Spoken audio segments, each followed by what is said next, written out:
Okay, so let's get into this. We're going to try and move past, the big celebratory headlines today. Hmm. We are essentially listening in on one of the most rigorous post-game chats you could imagine.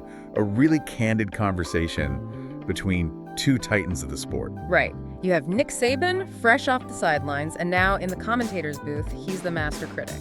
And Mario Cristobal, his former protege, who just coached his Miami Hurricanes to this massive Fiesta Bowl win. It's just a phenomenal peek behind the curtain. I mean, they have this deep history, but one of them is just mercilessly picking apart the tactical mistakes. While the other is, defending the win. Exactly. And our goal here for you isn't just to talk football plays, it's to sort of pull out the high-level strategic lessons from this. Mm-hmm. We want to focus on that tension between, say, perfect execution and the need to be flexible. And maybe most importantly, the power of team culture. Right. And we have to start right in the chaos, the final moments of the game. Mm-hmm. Miami finally gets the lead, but then, boom, the other quarterback, Trinidad Champlace, is launching this desperate throw into the end zone. So in that moe of, panic or joy, what's Cristobal thinking? Well, his mind wasn't on the ball in the air. Not at all. It was on the mechanical failure of his own defense. He said he was immediately trying to figure out why his, and I'm quoting here, contained guy didn't cut off a quarterback running to his left.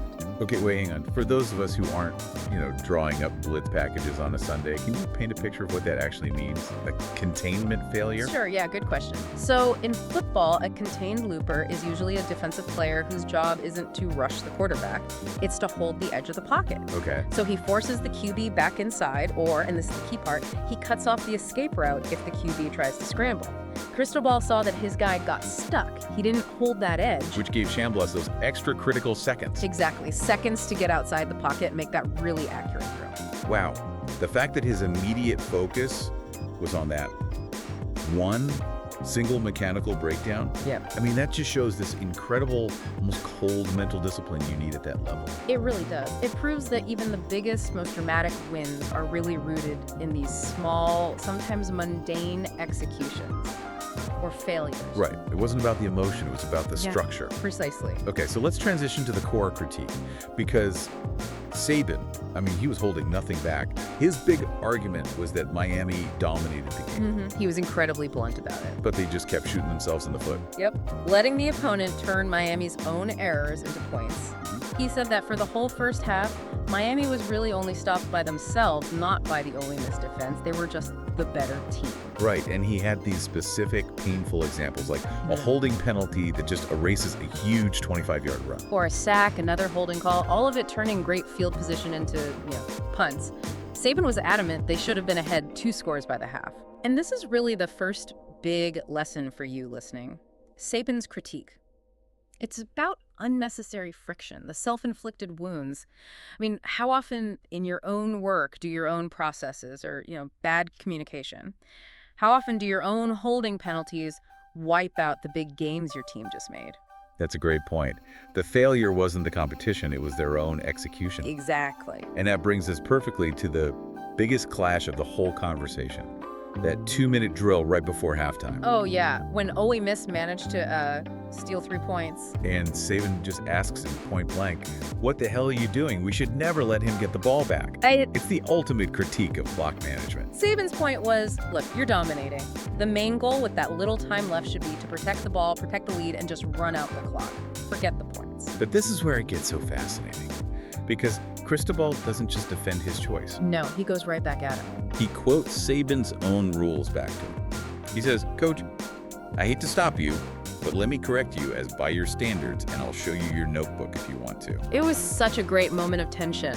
Cristobal brings up the old coaching standard, the one Saban probably taught him. Which was, if you're under 45 seconds at the 35-yard line, you play it safe. You run, you screen, you kill the clock.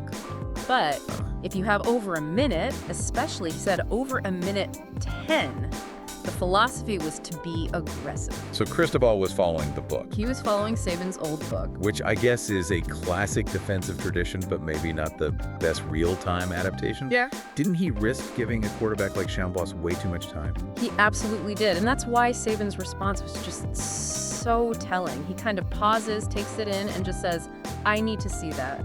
I may have changed my philosophy. Wow. And that admission right there is such a huge leadership lesson. Your system, your philosophies, even the ones that made you successful, they have to evolve. And the TV host jumped in right away and said, TV's changed them, coach. Yeah. Which is kind of a witty point, right? Yeah. Modern offenses are just so much faster and more efficient. They are. The risk of giving the ball back for just 60 seconds is way higher now than it was a decade ago. You have to be willing to pivot away from your own playbook. Speaking of playbooks, they also had that quick aside about the flea flicker rule. Oh yeah, that was interesting. Apparently, once the ball is handed off backwards, intentional grounding isn't a thing anymore, even if the QB is outside the pocket. It's just another example of how, even at this elite level, you have to know every little wrinkle of the rule book. I mean, it's like knowing the specific clauses in your business contracts. It's an operational advantage. It really is. So all these penalties and disagreements defined the first half. Which brings us to the pivot. How did a team that made so many mistakes still pull out a win? And this is where we have to shift from tactics to mental toughness. Yep. Cristobal's whole take was about culture and trust. He said the team has gotten tougher and more resilient all year. They overcame their mistakes because the players really like each other and they trust each other. And he directly credits the system, saying it's very similar to what we did under you at Alabama. That buy-in is the real X factor. It's that whole no excuses mentality he brought in. He said the team's mindset now is there's no bad play, no bad call, no injury that we can't overcome. They love the physical part of the sport, which means they're conditioned to thrive when things go wrong, not just when it's easy. And the ultimate validation really came from Saban. He said the resilience to overcome all the bad things that happened and to come back twice in that second half. Yeah. That's what he respects most about the team. So even the master strategist, at the end of the day, he values mental toughness over perfect execution. Because perfection is impossible. Resilience is what gets you through, and we saw a perfect little snapshot of that with the sideline moment near the end. Right. The opponent scores late, the lead is tiny, and an assistant coach is, relieved and starts to congratulate Cristobal. And Cristobal just snaps at him. He says, "What the heck are you doing, brother? We got 15 seconds left in this game with the most dangerous play with the ball in his hand, so not the right time." That just perfectly captures that active until zero mindset. The focus is always on the immediate threat, not the last success. And that focus is exactly what allowed them to control the flow of the entire game. That was their other big weapon. Absolutely. The other huge piece of strategy was time of possession. See, Ole Miss wanted a track meet. They wanted to run 90 offensive plays, wear Miami's defense out. But Miami used their own offense as their best defense. Exactly. Kept that explosive offense on the bench. And the numbers, they're just staggering. They had multiple long drives. 3 or 4 of them were over 13 plays. And the final total was, 41 minutes of possession? 41 minutes? That's just dominating the clock. And they did it with diversity. It wasn't just running the ball. It was direct runs, wide zone stuff, the quick passing game, and then deep shots to, as they said, make them respect the game. So they weren't just killing the clock. They were executing this complex plan to keep the defense guessing and working, which slows everything down. It's a great lesson in having multiple tools. You can't just be good at one thing when you're up against an elite competitor. Okay, so let's pivot to a controversy that's going to affect their next game. The targeting ejection of Xavier Lucas. Yeah, this brings us right back to that tension between player safety and competitive integrity. Cristobal called it a rough call. Because it's so subjective. Right. He argued that a defender just can't predict how a receiver is going to move his body. He said the hit was like initiating a cut tackle, aiming for the waist, but the receiver's upper body just ended up in the wrong spot at the last second. And the intent doesn't matter, only the result, which is the whole problem. And Saban really focused on the punishment. He used his platform to call for a rule change. Saban's point is all about fairness. He's arguing that players shouldn't have to sit out the next game for a targeting call that is so often a judgment call. So what's the solution? He suggested a fine, or maybe adopting the NFL model where it's mostly an in-game ejection and only the really egregious stuff carries over to the next game. His argument is that fans, especially at a national championship, they come to see the best players play. And removing a key player for a whole other game over a play that might not have even been malicious, Well, it affects the integrity of that next game, too. That's a huge voice calling for a change. But for now, they're looking ahead to that championship game. And they've got that home field advantage historically. Right, and they mentioned the extra days for rest and recovery for their banged-up guys. That prep time is it's crucial after a game like this one. So if we boil this whole thing down for you, the listener, we saw this constant battle between strategic precision, Saban's critique of the penalties, and the power of culture. Cristobal's focus on toughness. It's the ideal blueprint versus the messy reality of getting things done. And if we go back to that idea of self-sabotage, you could be the best in your field, you could be dominating your market. But those internal penalties, the bad communication, the inefficiencies, they're costing you ground.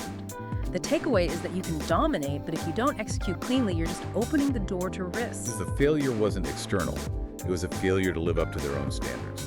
And let's end with that amazing moment of flexibility from Saban. When he admits, I may have changed my philosophy about the 2-minute drill, it just leaves me with this one big question for you to think about. What systems or strategies that you rely on right now, things that were maybe once really successful for you, what if they're now outdated? Real success requires not just discipline, but also the radical flexibility to pivot when the whole world changes under your feet. Know your rule book, but know when it's time to throw the old playbook out. It was a pleasure, as always. We'll catch you on the next deep dive.